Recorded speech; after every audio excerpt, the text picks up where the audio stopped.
Ребята, всем привет! Сегодня ко мне приезжает Ян. И для чего? Для того, чтобы улучшить свой автомобиль Tesla. Он был скептиком в плане дополнительных аксессуаров, и сегодня мы будем его приобщать к этой культуре. Позадаем ему вопросы и узнаем, почему он все-таки решился ее улучшать. Хотя многие считают, что в автомобиле Tesla есть уже все необходимое с завода. Ян, как я вижу, ты уже поставил себе пленку, да, на зеркала? Да. Шикарно. Ну, как тебе нравится? Очень нравится. Но, по-моему, она немножко отпупыривается, да, отклеивается? Да. Есть такое. Подсмотрел у тебя. Но я себе накладки карбоновые прям ставил. Ну, этого не видно было в кадре. Мы заказали Яну карбоновые накладки. Распаковывай, давай посмотрим, что это. Это не они. Я знаю, распаковывай. Сначала Ян хотел вот эти, в стиле BMW. У тебя BMW вообще была? В молодости. Первая Первая моя машина, первый автомобиль. В общем, ребята, посмотрите, это вот с таким хвостиком, водительская сторона. Кстати, кому надо, кто недалеко от Ульма, приезжайте, поставим. У нас они будут как запасные, но мы их обязательно примерим, чтобы посмотреть, как это выглядит. Примерно вот. Опа, видали? Класс. Прям вообще такой козырек. Сразу спортивная стала. Да, кстати, легко залетает. Ты сейчас добавил 200 лошадиных сил этому автомобилю. Да. Мы передумали, когда заказывали, и решили взять просто карбон. Давай посмотрим, не ошиблись ли они на этот раз. Будь аккуратен, хрупко. Легкое такое? Да, потому что это карбон. Знаешь, почему вообще нужно ставить именно карбоновые? Не увеличивать вес автомобиля. Смотрите, ребят, и Ян, значит, почему карбон? По простой причине, он не имеет никакого веса, и только карбоном можно сделать ультратонко. Когда мы ставим пластик на зеркало сверху, оно будет толстое, пластик будет сильно выпирать. И из-за этого очень часто в моем комьюнити я слышал, ребята, кто решили немножко сэкономить, за $30-40 взять себе из пластика, появляется просто лютый свист на 120. Серьезно? Отвечаю. Да, это вот в моем комьюнити Макс писал. Макс, привет, собачник. Так вот, мы тебе взяли карбон, и он ультратонкий и ультралегкий, как ты заметил. Я вижу, да, очень тонкая. Никакого не будет звука, вообще все замечательно. Значит, касаемо установки, здесь нет никакого двухстороннего скотча, он лежит вот здесь, очень тонкий, мы его наклеим, обезжирим. У нас для этого есть с собой изопропиловый спирт. Главное, чтобы он дошел до назначения. Это будет трудно, но я взял с запасом. Выключай камеру. Мы обезжирим изопропилом, поставим эти накладки, но перед этим сейчас Ян будет снимать свою пленку, потому что она уже отклеивается. Поэтому, ребята, очень рекомендуем брать. Они много где продаются. Именно эти варианты с идеальным качеством. Вы можете сейчас посмотреть. Хорошо все подрезано, нет ничего лишнего. Не плывет текстура карбона. Это мы брали в Tesla Lounge, да, по-моему? Tesla Lounge, да, это с Tesla Lounge. Сколько стоит и чего, смотрите все внизу. Мы не продаем, мы здесь ставим. Захотите себе такое же, в описании вся информация. Ну что, погнали, дорогой друг? Давай. Хочешь, помогу? Помоги. Давай. Готово. Все? Да. Я же готовился к нашим съемкам, не стриг ногти 3 дня, видишь? Я хочу тебя поздравить, второе зеркало также снялось без повреждений. Кстати, добро пожаловать в мой установочный центр, ты уже просто 4-й клиент здесь. Как тебе здесь? Ну, вообще отлично. Нормально, ремонт на природе. хороший. Это, мне кажется, единственный сервис в Германии, где ты еще получаешь глоток свежего воздуха. Кстати, здесь недавно сделали ремонт, в плане покрасили стены. Да, я это оценил, кстати. Нету граффити. Мы защищены от дождя, над нами мост. Но если только мост на нас не упадет. Кстати, Андрей сказал, который у меня здесь был, говорит: Вов, я на М3 сюда не поеду. Я говорю, почему? Ну там, говорит, спуск такой. Я говорю, ну да. Ну, Тимофей же на М3 проезжал. Без обид, столько мест в Германии, но туда я больше не поеду. Андрюха, привет. Да, Андрюха, привет и тебе. Он переживает, он сюда не хочет больше ехать. Но я расширяю, у меня скоро открывается второй установочный центр, там тоже будет крытое помещение, тоже под мостом, я сейчас договариваюсь насчет аренды. Со вторым мостом, да? Да, со вторым мостом договариваюсь. Товарищ, который тебе это клеил, респект ему, потому что материал... Мы вместе клеили, но материал я покупал. А, ты покупал, Да, да? я Ну, покупал. прекрасный материал на самом деле. Был. Ну почему? Вот он еще тут остался. А здесь вы вообще стыком сделали, да? Красавцы. Он один сделал стыком, Да, да, да. а я говорю, я не хочу стыком, хочу цельное. Это Да. цельное, а это со И стыком. вы одну натянули, а одну Одну подрезали. натянули, да. Красавцы вообще. У них есть один минус. Карбон очень тонкий, и когда вы его приклеиваете, они будут разрушаться при демонтаже. Я просил выслать мне замену, потому что не дожал, и у меня здесь щель такая была. Я пытаюсь наверх, вниз, а она уже все схватилась. И есть один секрет установки, который я вам покажу. Может, кто-то из наших зрителей сейчас 20 лет устанавливает все это, и для него это не секрет, но поверьте, мне было очень неприятно попасть на почти $150. Ты обрати внимание, смотри, сняли пленку, Да. и после пленки ни грамма, ни клея, Ни клея, ничего, как ничего. будто ничего и не было. А почему? Потому что качественный материал. Да, Хорошая качественная пленка, она вот так и работает. И, кстати, ребята, вы в подсъемах можете видеть, Ян себе заклеил вот эти стойки. Просто фантастическую работу ты проделал, потому что в моем обзоре вот эта пленка состоит из двух частей, здесь надо делать посередине стык. У него здесь целая лента проходит, изумительно сделано, мне очень нравится. Вот тут бы я только подогрел, у тебя начинает отклеиваться, я сейчас пальцем сделаю и все. Ну, качественно Ну, поклеено можно, да, сделать и без чуть-чуть, стыков. да. Этот мой друг мне помог сделать, он профессионал в этом деле. Как его зовут? Владимир. Твой О, тезка. мой тезка. Тезка, привет, хорошая работа. Все, у нас готовы две накладки. И сейчас, смотрите внимательно, будут секреты установки. Так, значит, смотри. Я понимаю, Володь, Да. будет, наверное, более правильным устанавливать уже, когда они на месте, а не когда они... Совершенно верно. Ребят, для установки всегда берите изопропиловый спирт. Вот я взял на Амазоне 10 или 15 евро. Ну, хватит, я не знаю, на много очень установок. Спойлер приклеить, накладки. Не пить. Ну что, давай тряпку, давай обрабатывать. Изопропил, он не повредит лакокрасочное покрытие, он по химсоставу никак не реагирует никогда с ЛКП. Поэтому не надо ацетон, не надо там еще что-то. А запах Угу. пахнет этими выходными. Обычно всегда уже скотч наклеен, но здесь они это предоставляют полностью нам. Поэтому вот такие готовые полоски. И реально он супер-супер ультра тонкий.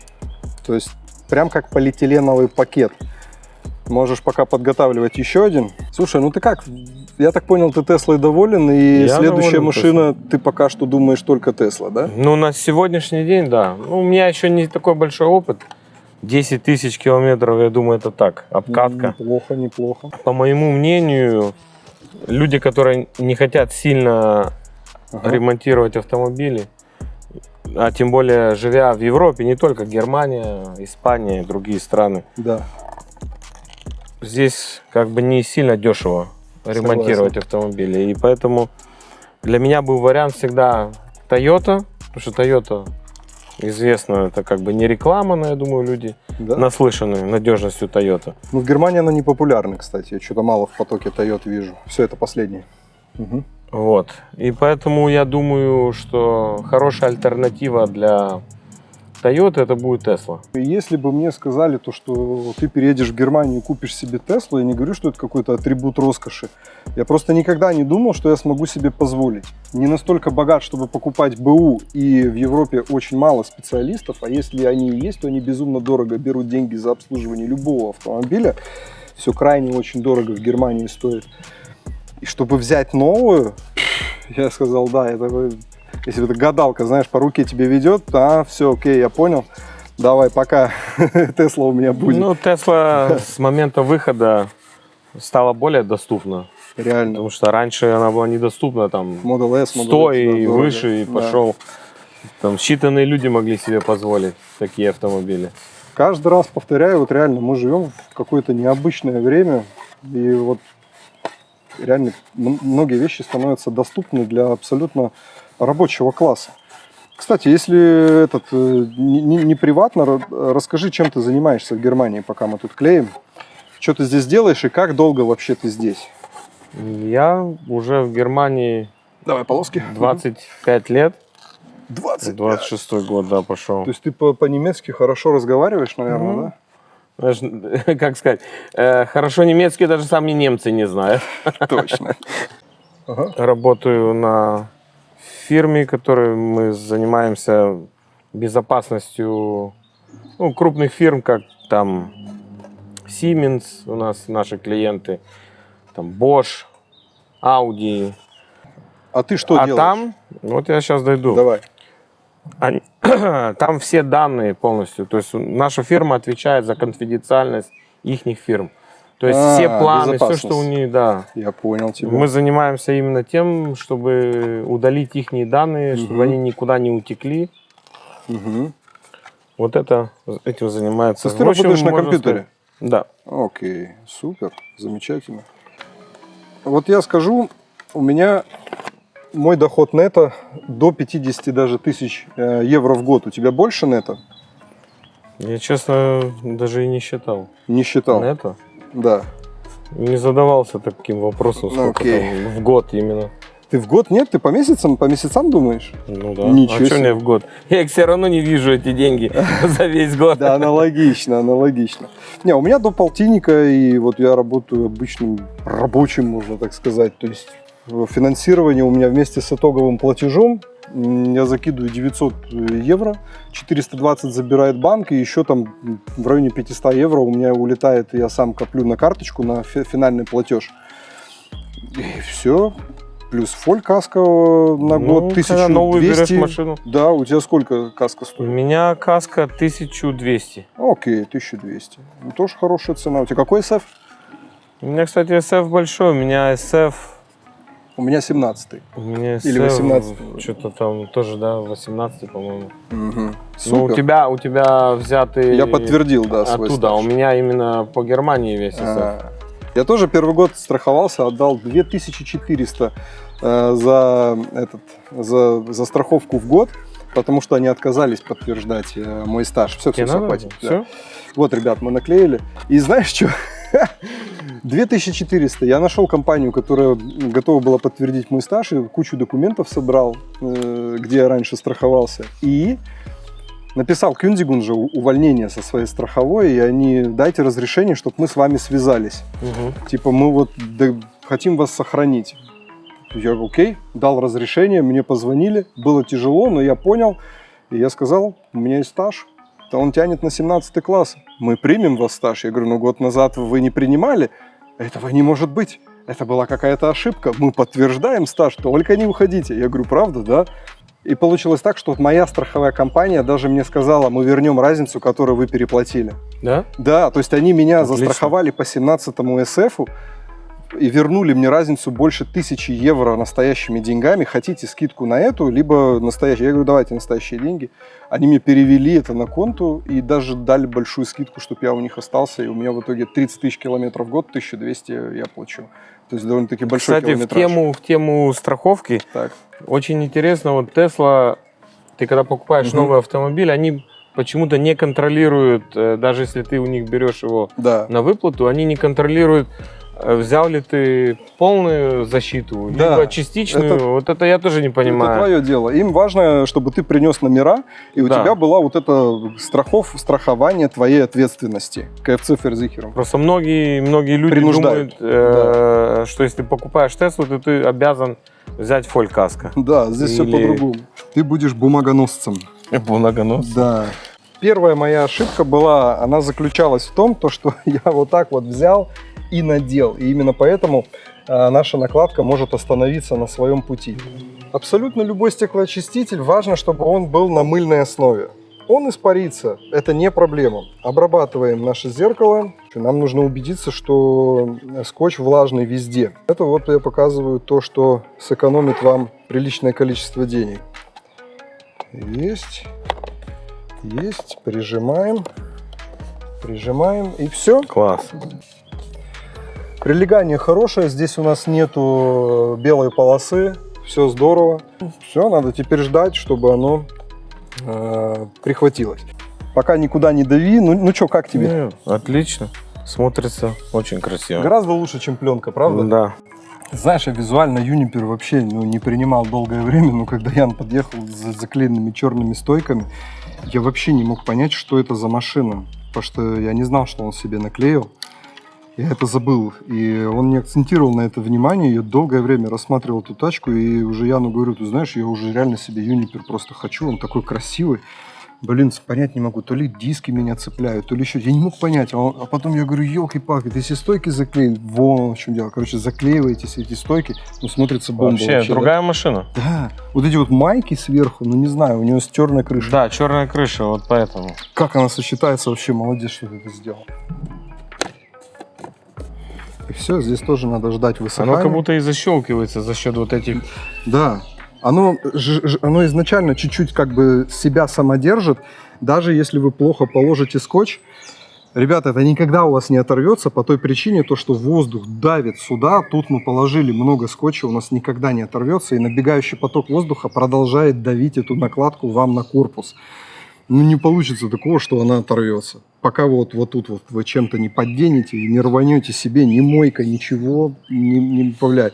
Блин, как тебе текстура? Вообще классно.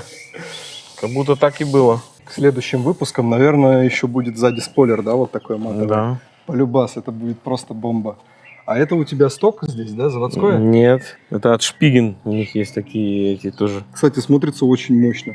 Реально красиво. Шпиген делает неплохие вещи. Это не реклама. Чем отличается вообще рекламный выпуск от нерекламного? 2 секунды объясню. Это когда к тебе приходят с деньгами, ребят, вот вам 500 евро и вот вам товар. Приклейте, похвалите.